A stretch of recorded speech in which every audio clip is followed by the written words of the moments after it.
Friends, starting with the illustrations of chapter number 6 electromagnetic induction. पहला illustration तो theoretical है, just go through the textbook, it's written very properly. Now in second one, illustration 6.2, it states that a square loop of side length 10 cm and resistance 0.5 ohm is placed vertically in the east to west plane. A uniform magnetic field of 0.1 Tesla is set up across the plane in the northeast direction. The magnetic field is decreased to 0 in 0.7 second at a steady rate. Determine the magnitude of induced EMF and current through this time interval. अब यहाँ पे आपको क्या दिया हुआ है कि square loop दिया है, साइड लेंथ 10 सेंटीमीटर दिया है, इससे एरिया मिल जाएगा उसके ऊपर से। रेजिस्टेंस ऑफ द लूप दिया हुआ है, magnetic field 0.1 tesla is in north east direction. Plane east west है, ये नॉर्थ ईस्ट डायरेक्शन है, 45 डिग्री एंगल पे हो गया, बराबर है। तो magnetic field B1 is at an angle 45 degree and this magnetic field is reduced to 0 in 0.27 second. तो how much EMF is induced? Induced EMF कब होगा? d∅dt, चेंजिंग फ्लक्स होगा। नंबर ऑफ टर्न्स लूप दिए से 1, तो ये तो गया। अब d∅ कैसे आएगा? तो d∅ will be equal to 5 2 - 5 1। अब 5 2 - 5 1 कहां से लाओगे? तो 5 is equal to BA cos theta. तो पहला step 5 equal to BA cos theta, पहले केस में 5 1 equal to B1A cos theta 1 कितना आएगा? तो B1 इंटू A, एरिया कितना है?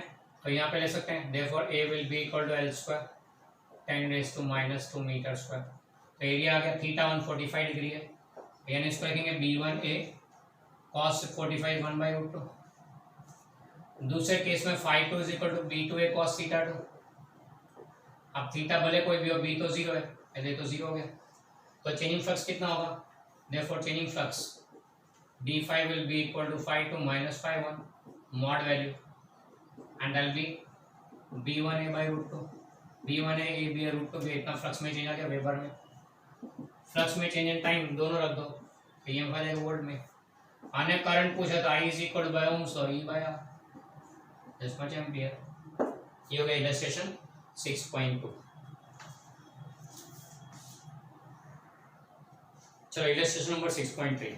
अब circular coil of radius 10 centimetre, radius 10 centimetre से 10⁻⁻1 मीटर हो गया, area will be πr square. फिर is place with plane perpendicular to horizontal component of what's magnetic field. Magnetic field कौन से दिया? हॉरिजॉन्टल कंपोनेंट, उसके परपेंडिकुलर रखा है, यानी एंगल 0 हो गया A बार और B बार के बीच का इनिशियली, है ना। कॉइल इसका परपेंडिकुलर टू मैग्नेटिक फील्ड, मतलब area vector parallel to magnetic field हो गया, एंगल 0 इनिशियल। फिर it is rotated about its vertical diameter through 180 degree, 0 से 180 डिग्री हो गया दोनों के बीच का angle, in 0.25 second. Estimate the magnitude of EMF and the current induced in the coil. Horizontal component of Watt's magnetic field here 3 × 10⁻⁻5 Tesla. Okay, अब यहाँ पे फिर से फ्लक्स का फॉर्मूला BA cos थीटा। तो पहले initially 5 1 will be equal to BA cos theta 1। Theta 1 कितना है? थीटा 1 इज 0 डिग्री है। थीटा 1 पहले 0 डिग्री है, बाद में घोष चाहिए रहा, दोनों दिए ना। थीटा 1 0 है, तो this will be just simply BA cos 0 is 1। फिर 5 2 will be equal to BA cos theta again theta 2 and that is theta is 180 degree, तो cos विल बी -1, तो दिस विल बी -BA। तो therefore changing flux कितना होगा? Mod of 5 2 - 5 1 -BA, negative BA 5 2 है, -B1 5 1, that is this, so it will be twice BA। so 0 से 180 rotate किया तो double change magnetic field आएगा। Okay, तो ये हो गया EMF induce will B N d∅dt। N दिया है, कॉइल है, इससे दिया है 500, तो this much volt EMF induce and current के लिए E by R, this much ampere. और आगे दोनों, अच्छा यहाँ ये और आगे वाले सम में क्या फर्क था? फ्लक्स का फॉर्मूला BA cos थीटा, आगे वाले सम में मैग्नेटिक फील्ड चेंज किया था, इस सम में थीटा चेंज किया है। ओके, आगे के सम में मैग्नेटिक फील्ड से चेंज किया था, B1 से B2 हुआ था, यहाँ पे थीटा चेंज किया है, थीटा 1 से थीटा 2। तो फ्लक्स में चेंज कैसे गिनने का आ गया। हो सकता है एक सम ऐसा भी बन सकता है जिसमें एरिया चेंज हो, यहाँ पे नहीं है, पर इसमें एरिया चेंज हो, ऐसा भी हो सकता है, तो फ्लक्स अकॉर्डिंगली चेंज होगा। Basic method remains the same, कौन सा चेंज होता है वो depends on the numerical you are doing. Okay, so question को ध्यान से पढ़े एंड एस्टिमेट करें कौन सी वैल्यू चेंज हो रही है एंड अकॉर्डिंगली चले। Next illustration 6.4 and 6.5 both are theoretical, just go through them in the textbook, कहीं तकलीफ पड़े तो मुझे मैसेज करना। नेक्स्ट हम चलते हैं illustration 6.6 on page 213। A metallic rod of 1 meter length is rotated with a frequency of 50 revolutions per second, with one end hinged at the center and the other end on the circumference of a circular metallic ring of radius 1 meter. About an axis passing through the center and perpendicular to the plane of the ring. A constant and uniform magnetic field of 1 Tesla is parallel to the axis is present everywhere. What is the EMF at the between the center and the metallic ring? आगे जो सम किया था ये exercise का वही same to same है। यहाँ पे एक रॉड दिया 1 मीटर लॉन्ग रॉड जिसका एक सेंटर एक रिंग के सेंटर पे लगाया हुआ है एंड दूसरा एक एंड सेंटर पे लगाया हुआ है, दूसरा एंड यहाँ पे रिंग पे टच होकर घूम रहा है and is rotating with a frequency this much. अब फ्रीक्वेंसी दिया है तो ओमेगा मिल जाएगा, angular speed that is 2πf will be 100 radian per second, 100 pi radian per second, 100 pi radian per second, 2π multiply कर दो, ये ओमेगा दे दिया एंड हमें फाइंड करना है कितना ईएमएफ इंड्यूस होगा अक्रॉस द रॉड। जो आगे सम किया था सेम टू सेम है, EMF induce will be E is equal to half B omega L square. अब ये फॉर्मूला डिराइव किया आगे, ये फॉर्मूला आगे डिराइव किया बुक ने, हमने इसको सेपरेट एक्स्ट्रा करके लिख दिया उसका डेरिवेशन। मैंने आपको बताया ना आगे डेरिवेशन दिया था, वो ये इस पोजीशन पे मैंने दिया हुआ डेरिवेशन अलग से। The numerical does not require the derivation to be done, खास ध्यान रखें, numerical does not require the derivation to be done, you can use the formula directly and get the EMF induced. बराबर है, आप सीधा इतना ही सम कर सकते हैं। अब मैंने डेरिवेशन किया तो बाद में सम करना रह गया है तो प्लीज अपनी नोटबुक में नोट कर लेना इसे। 6.7 इज ऑल्सो सेम थिंग। 6.7 में देख व्हील में 10 स्पोक है, साइकिल का व्हील है उसमें 10 स्पोक है, each spoke having length 0.5 metre, 120 revolution per minute उनकी स्पीड है। अब स्पीड यानी ओमेगा हो गया एंगुलर स्पीड, उसको रेडियन पर सेकंड में कन्वर्ट करना हो तो 1 revolution is 2π radian and minute को सेकंड में ले लो तो दैट बी 60 सेकंड, तो this works out to be 4π radian per second. Angular speed दे दिया, मैग्नेटिक फील्ड दे दिया एंड बोला ईएमएफ इंड्यूस फाइंड करें।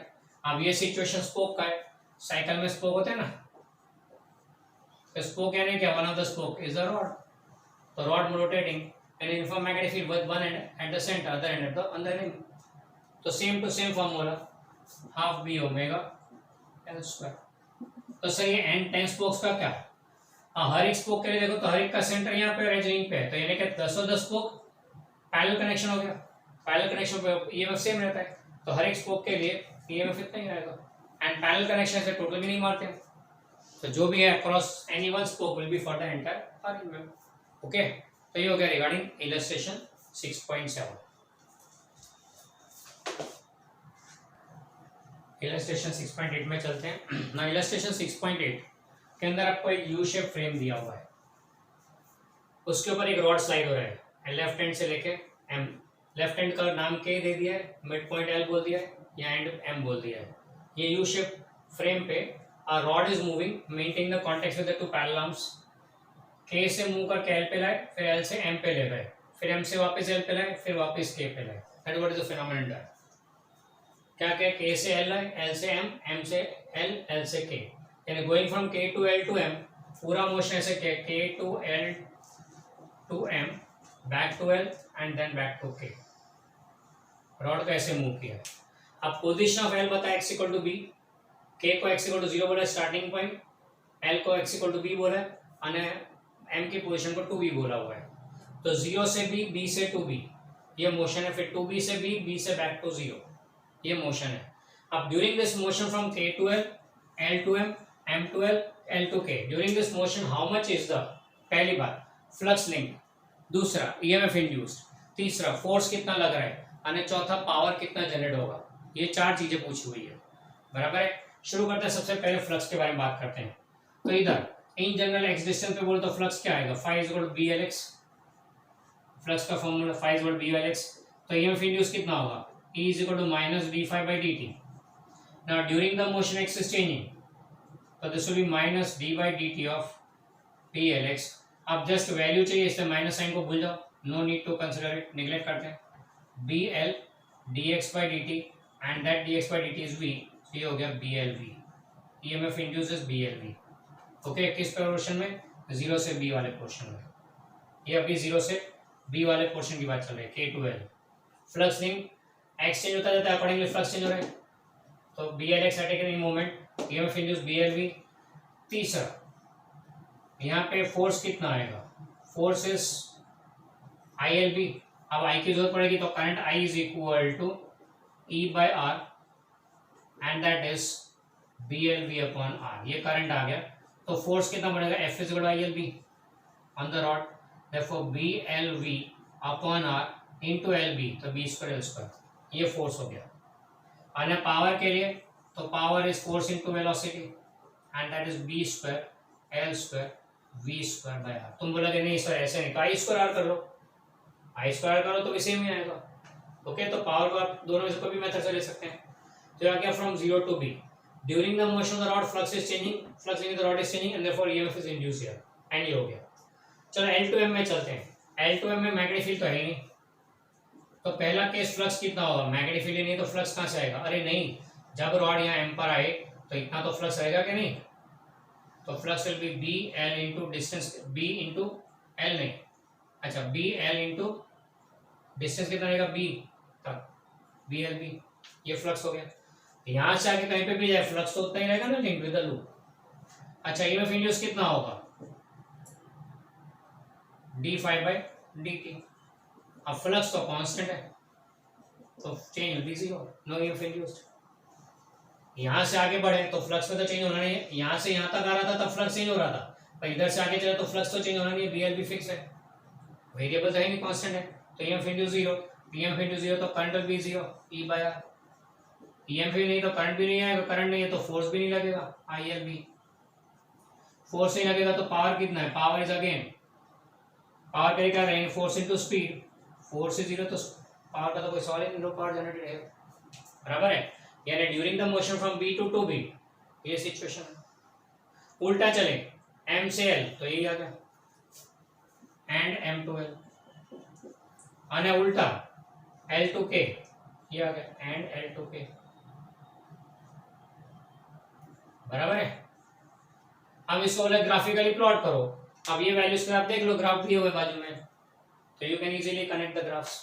ओके, मैंने नोट्स में शायद ई आई और टी क्या एफ लिखना भूल गया हूँ, ये शायद ये पार्ट रह गया, तो प्लीज उसमें ऐड कर देना नोट्स में। ओके क्लियर, तो हो गया एक्सरसाइज का, सॉरी इलस्ट्रेशन 6.8। 6.9 की बात करें तो 6.9 is that last illustration we did of mutual inductance of two coplanar concentric coils. अरे ये वही इलस्ट्रेशन में दिया है जो हमने आगे थियरी में ले लिया है। फिर next 6.10 illustration is energy stored in inductor का फॉर्मूला, वो भी हमने लिया था, हाफ एल आई स्क्वायर, वो भी हमने थियरी में कवर कर लिया। साथ में एनर्जी डेंसिटी मांगे, वो भी हमने थियरी में कवर कर लिए। तो बाकी सारे बाकी दो इलस्ट्रेशन भी थियरी में ऑलरेडी कवर हो चुके हैं, and that completes the illustrations of chapter number 6।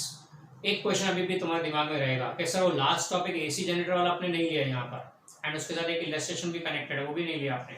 The reason is AC generator हम लोग नेक्स्ट चैप्टर में एसी ऑल्टरनेटिंग करंट को डिटेल में पढ़ रहे हैं, तो जनरेटर का टॉपिक मैंने उसमें शिफ्ट कर दिया चैप्टर नंबर 7 में। तो अब चैप्टर नंबर 7 का बिगनिंग यहाँ से होगा, चैप्टर नंबर 6 का जो एंड है वो चैप्टर नंबर 7 का बिगनिंग होगा। तो ये जो टॉपिक है एसी जनरेटर एंड उसका जो इलस्ट्रेशन है will be covered in chapter number 7, will be discussing alternating current in details. Okay, इसलिए उसकी टेंशन नहीं लेना। That's all in chapter number 6।